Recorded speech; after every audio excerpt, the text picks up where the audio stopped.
Ibu Kepala Desa, siapa Presiden pertama Republik Indonesia? Bapak Presiden Soekarno. Siapa Presiden kelima Republik Indonesia? Bapak SBY. Salah.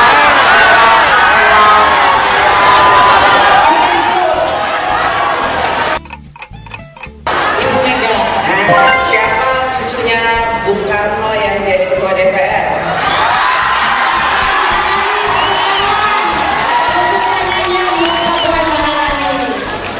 Jadi sepedanya mau buat ibu atau dikasih ke salah satu? Buat anak saya.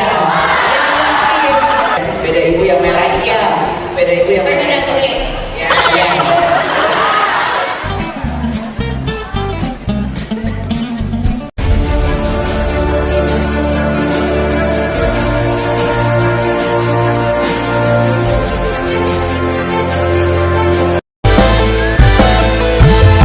Kalau ada jalan yang berlubang, netizen takkan diam.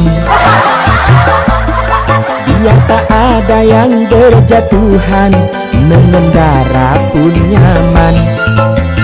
Awas jangan sampai kebut-kebutan, jalan yang di sana seperti kolam ikan. Awas, awas, awas, awas. Saat lewat jalan yang berlubang, sakit rasanya pinggang. Apalagi masuk musim hujan, banyak ikan berenang.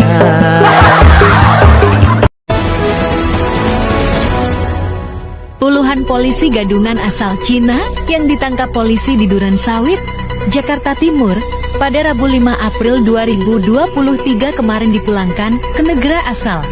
WNA Cina itu menjadikan Indonesia sebagai markas sementara mereka dalam menjalankan aksi penipuan yang mereka lakukan di sejumlah negara. Kepulangan puluhan polisi gadungan asal Cina itu mendapat pengawalan dari Badan Reserse Kriminal Polri. Ada yang terbalik di negara yang kita cintai ini. Bagaimana tidak? Bisa-bisanya para prajurit yang harus bertaruh nyawa dalam tugas di Papua, tidak dibekali dengan kendaraan lapis baja, bukan tank atau jet tempur yang bisa terkena sensor pelanggaran HAM, tapi hanya kendaraan lapis baja, sebagai perlindungan diri, ketika saat berpatroli di jalan mendapat serangan mendadak dari ormas bersenjata KKB Papua. Lihat saja betapa mirisnya, melihat prajurit harus menyulap truk pasir menjadi kendaraan lapis baja, dengan harapan mereka dapat terlindungi ketika di jalan mendapat serangan mendadak dari ormas KKB.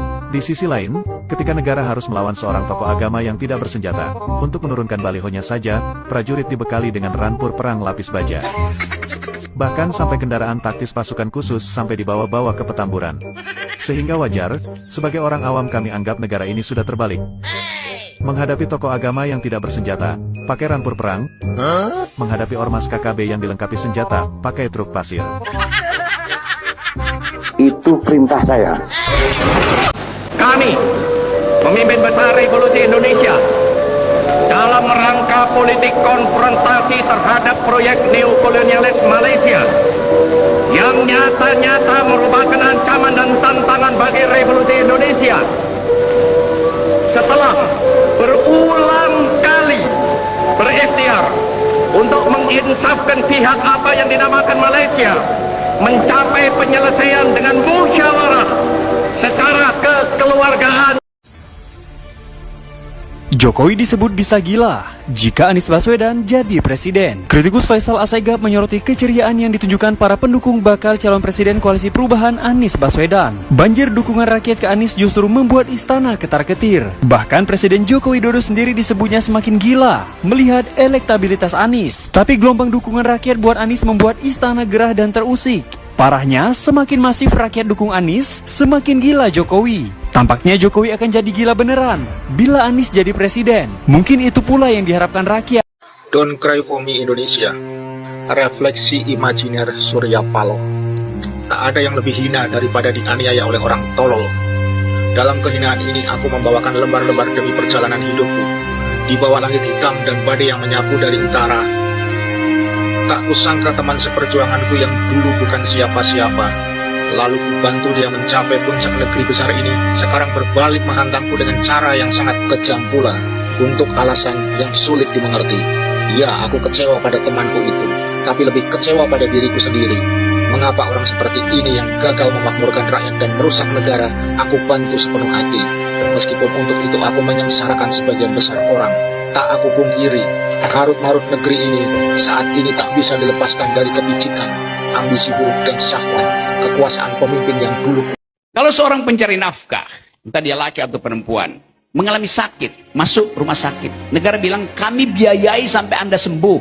Oke, bagus, melalui BPJS. Begitu si pencari nafkah pulang ke rumah, istrinya sodorin utang tetangga tuh. Karena selama si pencari nafkah bermukim di rumah sakit, dia dibiayai negara. Tetapi keluarganya tidak dibiayai negara. Harusnya orang yang sakit sebagai pencari nafkah dibiayai negara, keluarga yang ditinggalkan juga diberi uang untuk bertahan selama dia sakit. Itu namanya social policy diamankan, public policy dilakukan. Public policy itu adalah BPJS, social policy adalah daya tahan keluarga. Jadi percuma kalau kita bilang ada jaminan sosial tapi tidak ada jaminan ke keluarga. Jadi dari awal tidak ada perencanaan politik yang basisnya ethics of care, yang ada ethics of right. Assalamualaikum warahmatullahi wabarakatuh. Buat kita semua sebangsa dan setanah air, bersama Habib Jen Assegaf, Habib Kribo di rumah sakit. Beliau lagi sakit jantung. Saya berharap Habib bisa kasih pesan sedikit. Ya, terima kasih. Kebetulan saya datang teman dekat juga seorang pendeta Andreas yang baik hati, peduli dengan keadaan saya. Ini memang kondisi saya lagi, ya nggak tahu lah, nggak taunya harus serius masalah jantung saya, tidak bisa diring dan harus ambil tindakan bypass. Mungkin saya akan menjalani operasi minggu depan.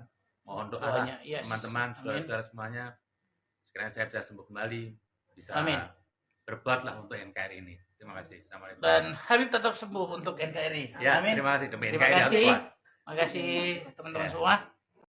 Di zaman Bung Karno sampai Bung Karno jadi presiden seumur hidup, Bung Karno dikenal sebagai tokoh revolusioner.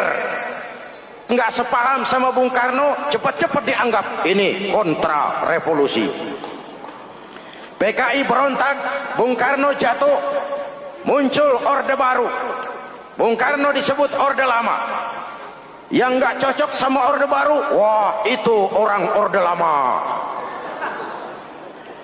Lalu reformasi, Orde Baru lengser, jadi lagi alat yang nggak cocok sama golongannya, wah itu orang Orde Baru. Kapan selesai urusan? Kalau kita terjebak dengan budaya dendam, naik ini babat itu, naik itu sikat ini, kapan mau selesai?